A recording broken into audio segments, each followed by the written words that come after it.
नमस्कार प्रिय दर्शक बंधु जीवंत आहार को पुनर्बार मु सुनील कुमार आपण मान को स्वागत करे। आसंतु आज ध्यान निमंते आम माने पवित्र बाइबल निहिमिया पुस्तक तार 7 अध्याय 5 पदरु 73 पद पर्यंत अछि। आम माने अल्प किछि पद पाठ करिबा, अवशिष्टांश आपण माने ताहा संपूर्ण पाठ करिवे। आज मुख्य प्रसंग ईश्वर राज्य निमंते एक जनगणना। आसंतु आम मिलित भाव ईश्वर वाक्य को ध्यान सहित पाठ करू।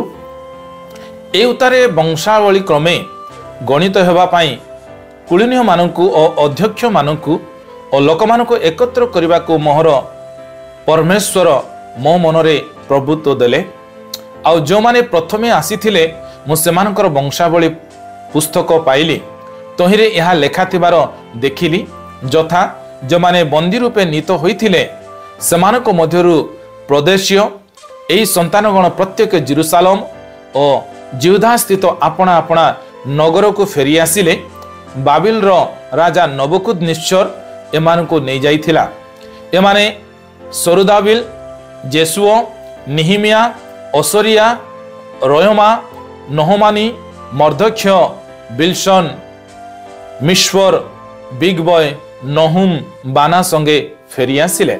इस्राएल वंशीय पुरुषगणर संख्या एही जथा परियसर संतान 2172 जन, सपटीर संतान 372 जन, आरोहर संतान 652 जन, जेसुओ और जयाबर संतानगण मध्यरु पहत मोहाबर संतान 2818 जन, एलमर संतान 1254 जन, सतुर संतान 845 जन, सक्कयर संतान 760 जन, बिनियर संतान 648 जन, बेयर संतान 628 जन, असगदर संतान 2322 जन, अदानिकमर संतान 667 जन, बिग बॉयर संतान 2067 जन, आदिनर संतान 655 जन,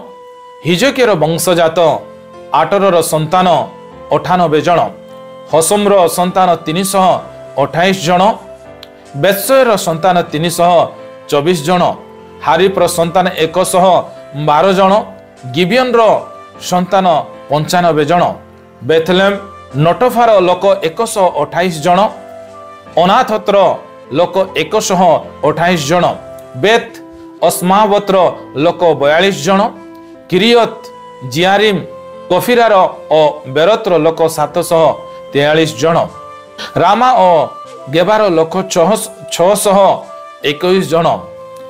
एपरी आगामी प्रत्येक पद आपण माने निजे पाठ करंतु। एणो पठित शास्त्रांश को आसंतु आमाने बुझिबा निमंते चेष्टा करू। सहर प्रतिष्ठा करिबारे साहाय्य करिबा पाई जेरुसालेम अधिक लोकंक वास करिबार आवश्यक थिला। निहिमिया साम्राज्यर विभिन्न प्रदेश रे विच्छिन्न होई रहितिबा जिहुदी लोकमानंकु पुनि थरे जेरुसालेम को स्थानांतरित करिबा बा फेराई आनिबा पाई एक योजना प्रस्तुत करिथिले। पूर्वरु निर्वासित होइतिबा जेरुसालेम रो सूचना थिबा एक तालिका व्यवहार करी से सेमानक ऊपर केंद्रित एक जनगणना करिथिले। जो माने इस्राएल देश को फेरिबा पाई पारस्यर से मानकर आरामदायक जीवन त्याग करथिले। से माने एबे पुनि थरे जेरुसालेम को जीवा एवं परमेश्वरंकर नगर को रक्षा करिया पाई निजर घर छाड़िबा को प्रस्तुत हेउथिले।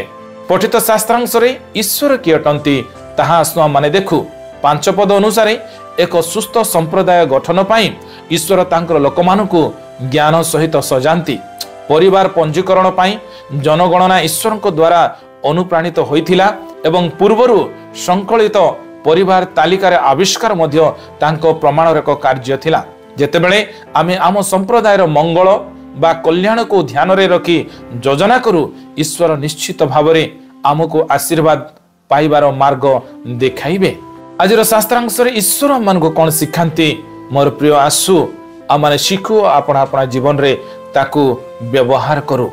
ईश्वरंकर लोक माने जो माने अनुग्रहर इतिहास को आगो को अग्रसर करंती। इस्राएल रो पितृ पुरुष माने बाबिल रु फेरी मंदिर पुनर्निर्माण करिथिले। ସେମାନେ ସେମାନଙ୍କର ବଂଶଧର ମାନଙ୍କ ଦ୍ୱାରା ମାନିବା ଏବଂ ଉତ୍ସର୍ଗୀକୃତ ହେବାର ଏକ ଉତ୍ତରାଧିକାରୀ ପ୍ରସ୍ତୁତ କରିଥିଲେ। ଅନ୍ଧାର ପରିସ୍ଥିତିରେ ମଧ୍ୟ ଆମେ ନିରାଶ ନ ହେବାର କାରଣ ହେଉଛି ଆମେ ବିଫଳତାର କାହାଣୀ ଜାରି ରଖିବା ଲୋକ ନହୁଁ, କିନ୍ତୁ ଅନୁଗ୍ରହର କାହାଣୀ ଜାରି ରଖିବା ଲୋକ ଅଟୁ। ଆଜିର ଚିନ୍ତାରେ ପ୍ରଭୁ ଆମ ସମସ୍ତଙ୍କୁ ଆଶୀର୍ବାଦ କରନ୍ତୁ। ଆସନ୍ତୁ ଆମେ ପ୍ରାର୍ଥନା କରିବା। ପ୍ରେମିକ ସ୍ୱର୍ଗୀୟ ପିତା, ଆଜିର ସୁନ୍ଦର ବାକ୍ୟ ନିମନ୍ତେ ଆମେ ଆପଣଙ୍କୁ ଧନ୍ୟବାଦ ଦେଉଛୁ। ଆଜିର ବାକ୍ୟ ପ୍ରମାଣେ ପ୍ରଭୁ ଆମେ ତୁମର ସେବା କାର୍ଯ୍ୟ ନିମନ୍ତେ ଯେତେବେଳେ ମନୋନୀତ ହେଉଛୁ, ତୁମର ସେବା କରିବା ନିମନ୍ତେ ଏକ ବିଶ୍ୱସ୍ତତାର ସହିତ ଆମ ମଣ୍ଡଳୀକୁ ଆମ ପରିବାରକୁ ସୁସଜ୍ଜିତ କରି ତୁମ ରାଜ୍ୟ ପାଇଁ ତୁମ ଧାର୍ମିକତା ପାଇଁ ପ୍ରସ୍ତୁତ ହଉ ପ୍ରସ୍ତୁତର ଜୀବନ କାଟି ପାରିବ, ଏଥିପାଇଁ ଆମମାନଙ୍କୁ ଅନୁଗ୍ରହ କର, ଦୟା କର। ସକଳ ମହିମା ତୁମକୁ ଦେଇ ପ୍ରାର୍ଥନା ଯୀଶୁଙ୍କ ନାମରେ ମାଗୁଅଛୁ, ଆମେନ୍।